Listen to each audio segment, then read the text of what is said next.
9월 8일 금요일입니다. 오늘 우리에게 주시는 하나님의 말씀은 이사야 18장 1절로부터 7절까지 말씀입니다. 슬프다 구스의 강 건너편 날개치는 소리나는 땅이여, 갈대배를 물에 띄우고 그 사자를 수로로 보내며 이르기를, 민첩한 사절들아, 너희는 강들이 흘러 나누인 나라로 가되 장대하고 준수한 백성 곧 시초부터 두려움이 되며 강성하여 대적을 밟는 백성에게로 가라 하는도다.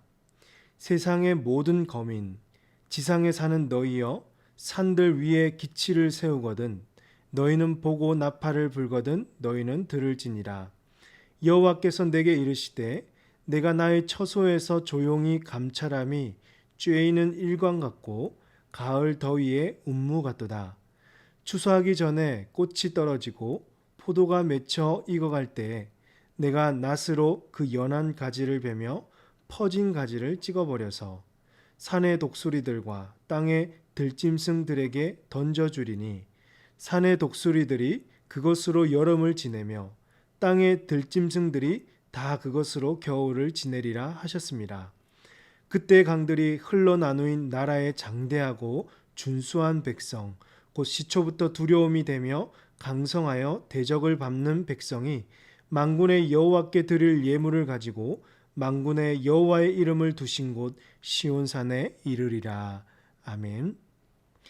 이사야 18장 제목을 보시면 여호와께서 구스를 두고 하신 말씀이라고 되어 있습니다. 구스는 애굽 이집트 남쪽에 위치한 나라인데요. 당시 애굽을 정치적으로 장악하고 있을 때였습니다. 그리고 북쪽에 있던 아수르가 북이스라엘을 침략하기 위해 내려오려고 할 때 유다와 구스는 이 아수르를 저지하기 위해서 서로 동맹을 맺으려고 했습니다. 그래서 하나님은 이사야를 통해서 구스로부터 파견된 사절단들에게 너네들 나라로 돌아가라는 말씀을 선포하게 하신 것이죠. 그런데 궁극적으로 이사야 18장에서 드러나는 하나님의 의도는 구스와 동맹을 맺고 이 구스를 의존하려고 했던 유다를 향한 하나님의 경고라고 할 수 있습니다.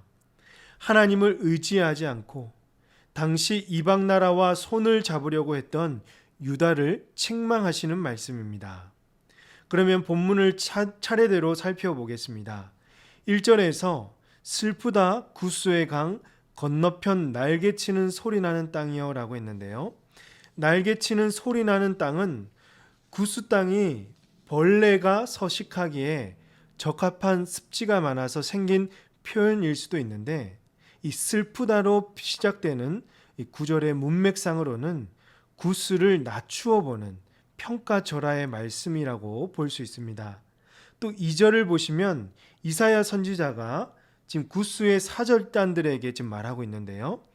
갈대배를 물에 띄우고 그 사자를 수로로 보내며 이르기를, 민첩한 사절들아, 너희는 강들이 흘러 나누인 나라로 가되 장대하고 준수한 백성 곧 시초부터 두려움이 되며 강성하여 대적을 밟는 백성에게로 가라 하는도다 라고 했습니다. 여기서 장대하고 준수한 백성이라고 했는데, 이는 키가 크고 좋은 피부를 가진 구스 사람의 외모를 나타내는 표현입니다. 구스 사람들은 보통 늘씬하고 이 훤칠한 몸매와 피부가 아주 윤기가 난다고 합니다. 그래서 한 자료를 보니까 구스인은 모든 사람들 가운데 가장 크고 아름다운 사람이라는 말도 있었습니다. 이런 구스인들은 주변 국가로부터 두려운 대상이 되었고 힘이 강했으며 대적들을 짓밟아 버리는 이 대단한 위상을 가지고 있었던 것입니다.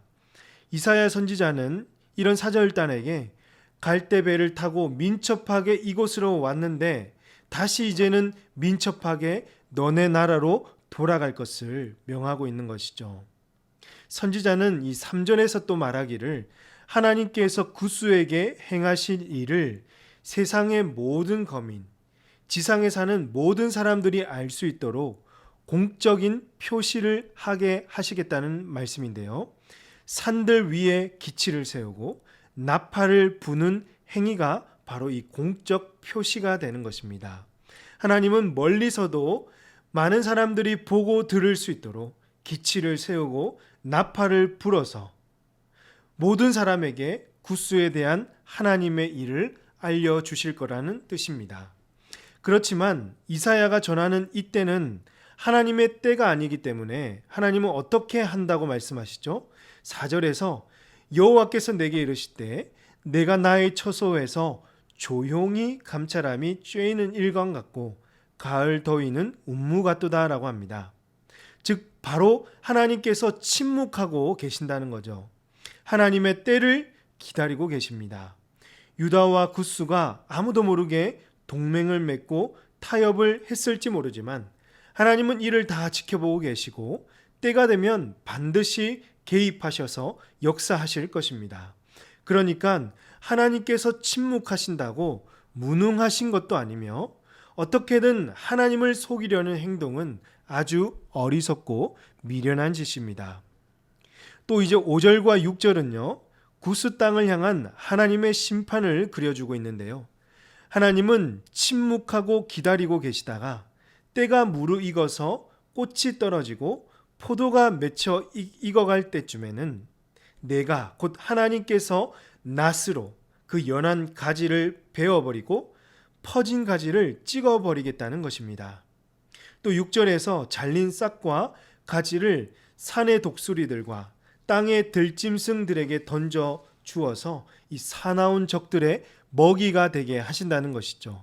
여기서 사나운 적은 바로 아수르가 되겠죠. 결국 유다와 구스가 아무리 동맹을 맺고 손을 잡아서 아수르와 싸운다 할지라도 구스를 향한 이 하나님의 계획은 변하지 않고 아수르에게 멸망당하게 될 것입니다. 이것은 하나님의 뜻이며 그 누구도 상황을 역전시킬 수 없습니다. 유다가 이것을 안다면 구스와 동맹을 맺어서는 안 되었겠죠. 그들에게는 모든 전쟁을 주관하시고 그들을 지키시고 보호하셨던 하나님이 계셨는데 유다는 어리석게도 구스를 의존하고 그들의 힘을 빌리려고 했습니다. 그러니 이사야 선지자를 통해서 경고를 받고 책망받아야 하는 것은 아주 마땅한 일이었던 것이죠. 마지막으로 7절에서 구스는 심판을 통해서 자신의 어리석음을 깨닫는 순간이 찾아오게 되고 구스 백성이 만군의 여호와께 드릴 예물을 가지고 시온산으로 다시 오게 될 것이라고 합니다. 그제서야 하나님을 인정하고 하나님께로 돌아오게 될 것이라는 말씀입니다. 사랑하는 성도 여러분, 이 말씀이 오늘 저와 여러분에게 어떤 교훈을 주고 있습니까? 우리 삶 속에서 어떤 위기나 어려움이 찾아올 때 세상의 힘과 무기를 의지하지 말고 오직 우리를 도우시고 우리의 문제를 해결해 주시는 하나님을 믿고 의지하라는 것입니다. 삶 속에서 위기가 찾아오면 마음이 급해지고 눈앞에 문제만 보이게 됩니다. 그러면 어쨌든지 이를 해결하기 위해서 구스와 타협하고 손을 잡는 일이 일어나는 거죠. 즉 세상과 타협하고 세상의 강한 힘과 무기를 의지해서 당장 우리 눈앞에 있는 문제를 해결하려고 하는 것입니다. 하지만 여러분, 세상의 그 어떤 것도 우리의 인생의 문제와 어려움을 해결해 주지 않습니다. 오히려 더 큰 문제만 쌓여가는 것이죠. 세상은 결국 무너지고 하나님의 심판을 받는 날이 오게 될 것입니다. 무너질 세상과 손잡는 행위가 얼마나 어리석은 일입니까?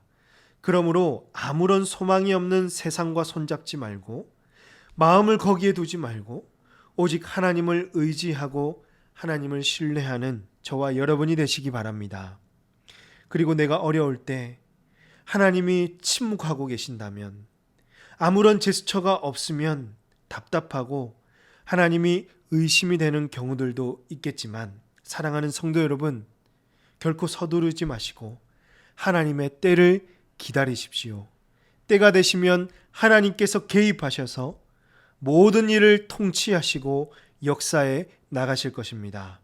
하나님의 때를 기다리는 훈련을 지금 이 순간에도 잘 감당하시고 이 세상도 결국 하나님께로 다 돌아올 수밖에 없음을 기억하셔서 날마다 주님 앞에서 살아가시는 저와 여러분이 되시기를 주님의 이름으로 축복합니다.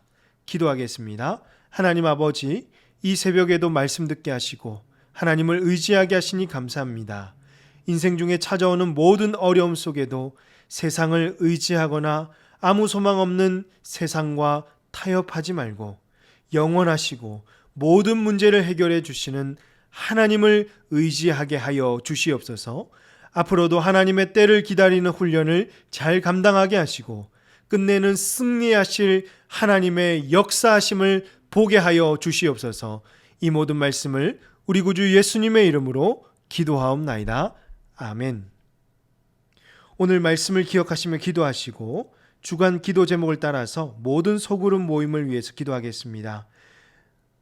모든 다락방 모임마다 예수 안에서 한 가족 되게 하시고 사랑 많은 가정 같은 우리 교회가 되도록 다락방을 섬기시는 순장님들과 교회를 책임지고 섬기시는 장로님들을 위해서 다 함께 기도하도록 하겠습니다. 기도하십니다.